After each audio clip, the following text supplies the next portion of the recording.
Welcome, welcome, welcome. Welcome to Step of the Flatbush Don TV, where we don't glorify violence, we learn from it. The fool is one that keep making the same mistakes over and over, while the wise man learn from other people's mistakes. Now you have to ask yourself today,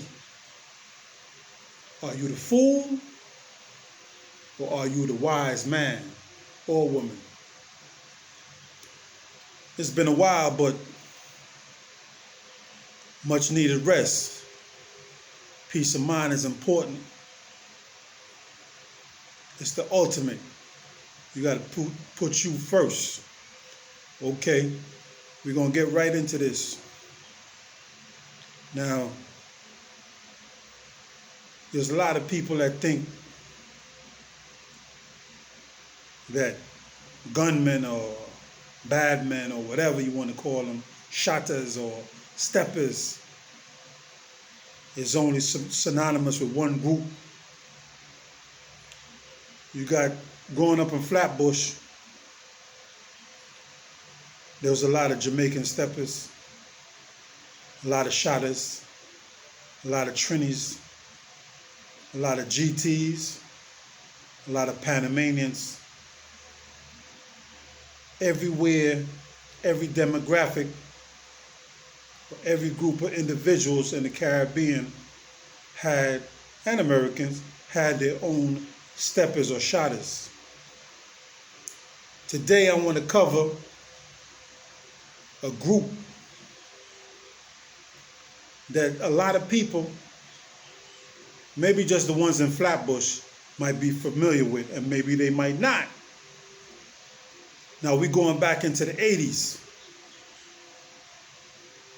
Now, like I said, on this channel, I like to deal with people who stand out. I'm not talking about the regular Joe Blow. Anybody could lick shots. Anybody could throw shots. I'm talking about organization. I'm talking about intelligence. I'm talking about people that stand out from the norm. I don't know about everybody else, but looking back in retrospect, there was a group of individuals called the Halton Posse.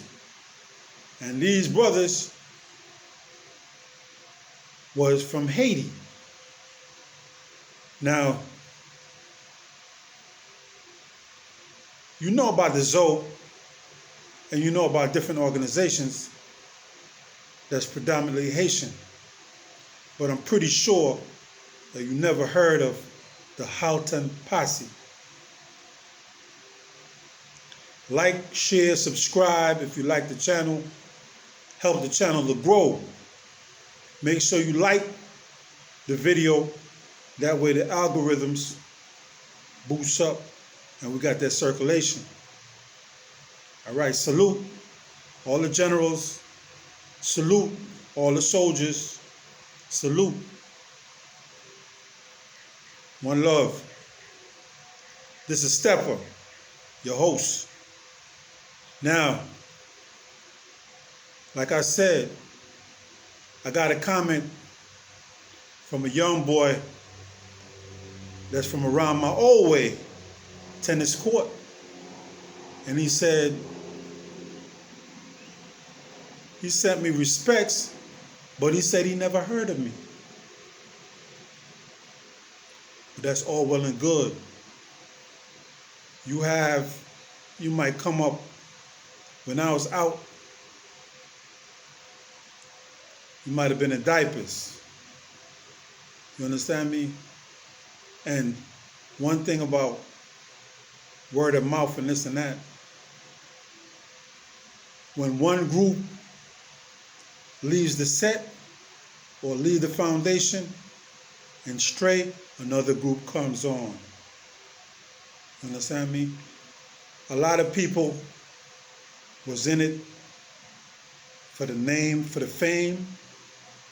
Some people did what they had to do, stayed in the shadows.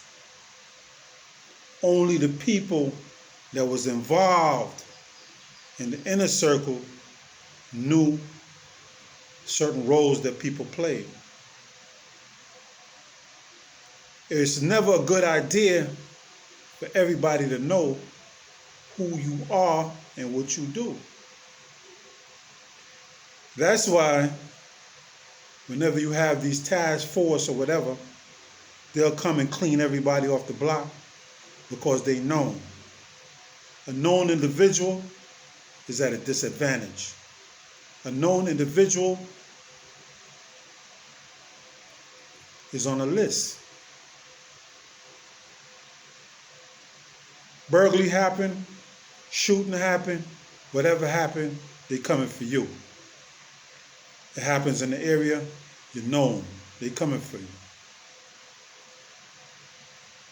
So you're putting yourself at a disadvantage. So you gotta wise up. Growing up in life, before I hit the streets, my pops is a wise dude. He used to tell me, yo, don't never look or dress the way everybody else dressing. Always try to look different.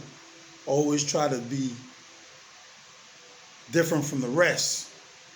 You be on that corner, when they come, they scooping everybody. They're not gonna tell you, move out the way, you don't have nothing to do with this. They scooping everybody. So he said, never be the individual that's gonna be out there that everybody know. So from there, I had it in my mind to basically be invisible. And when I say invisible,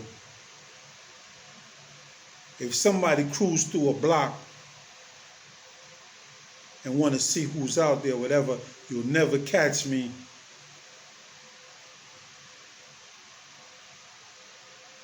where I'll be out there for a period of time or whatever. If I come out there, I'm just passing through. And if I stay for a while, I'm not downstairs, I'm not in front in plain view, whatever. I'm always in the cut or whatever. So I can see you before you see me. These is the dynamics that keep people alive. A lot of young boys out there don't know this. They want to be seen. They want to be up on the front page. It's not good. It's not going to get you nowhere. It's going to get you in a pine box. It's going to get you in prison. Anyway, going back to the story.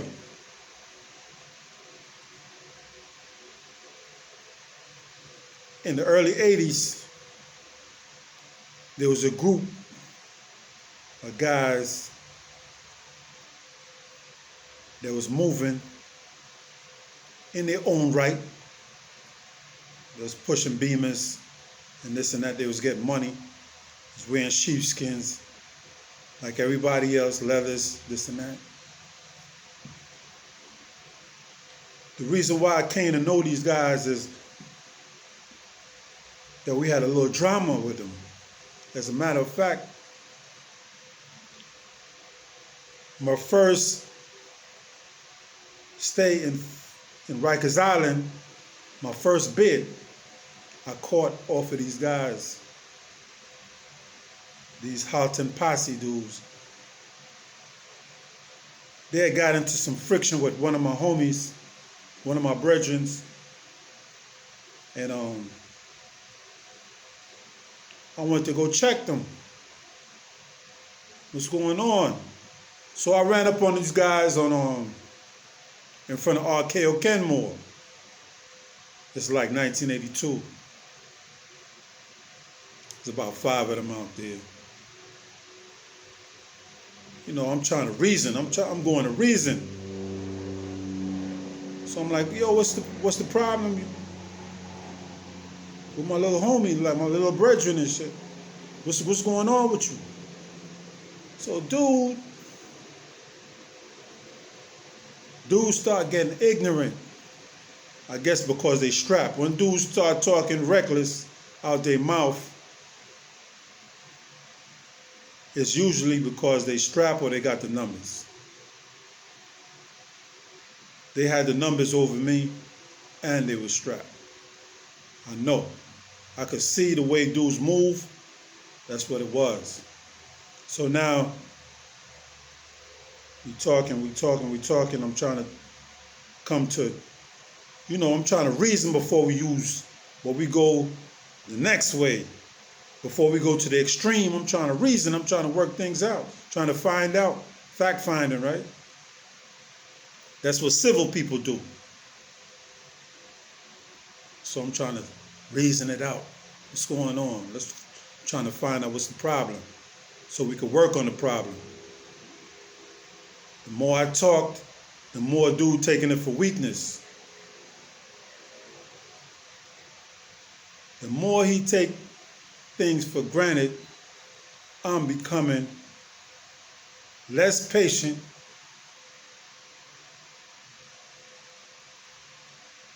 and I'm coming to that point where I'm saying, yo, you know what?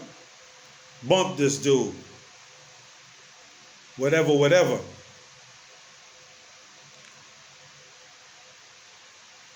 The dude came off one last time, and I told him something.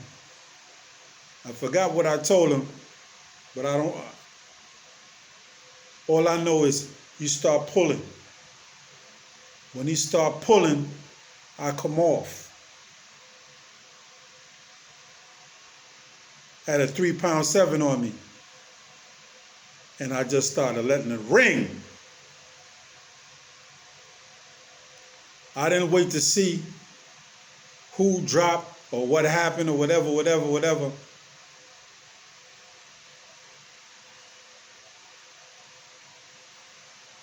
After I finished letting it ring, I left one. I'm trying to get away now. I'm going, running across the street for safety, trying to get away. Like I said, I don't know the situation.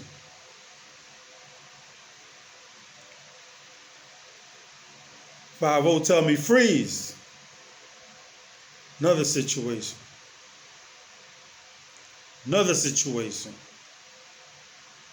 Try to make my escape. Run behind a Chinese restaurant. I'm thinking, oh, I could jump over this little fence they usually have.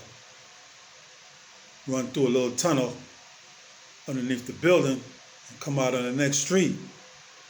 That wasn't the case. Chinese put a big fence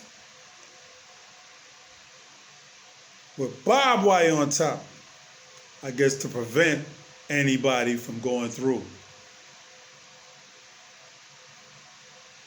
The beast came in, Babylon came in, told me to freeze, told me we could do this the hard way or we could do it the easy way. I'm out. I don't have no slugs left. This lady looking out a window said, "Don't kill him. Don't kill him." Looking out the window, I see y'all. Don't kill him. So the police, about 4 of them in the alley with me, they're like, yo, well, how we gonna do this? I knew I had no wins.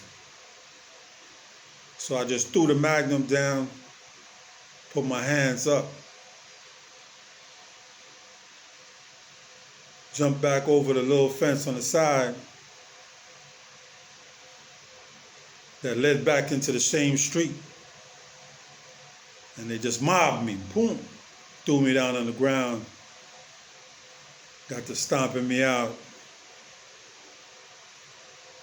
I didn't tell you exactly why they were so infuriated, they were so vexed with me. I'll leave that for another time. But anyway, I get locked up. They sent me to Rikers Island. I go to Fort Upper.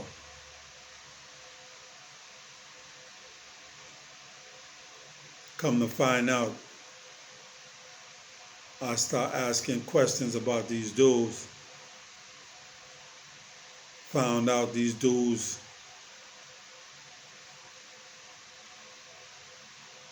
was Halton Posse, group of Haitian dudes that was moving like they was Jamaicans.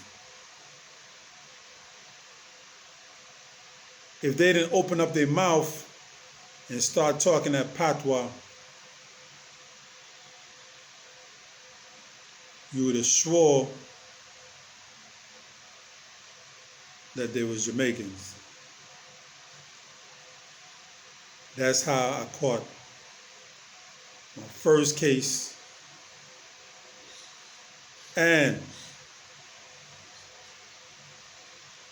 that's how I became known on the street as a shooter. That's how.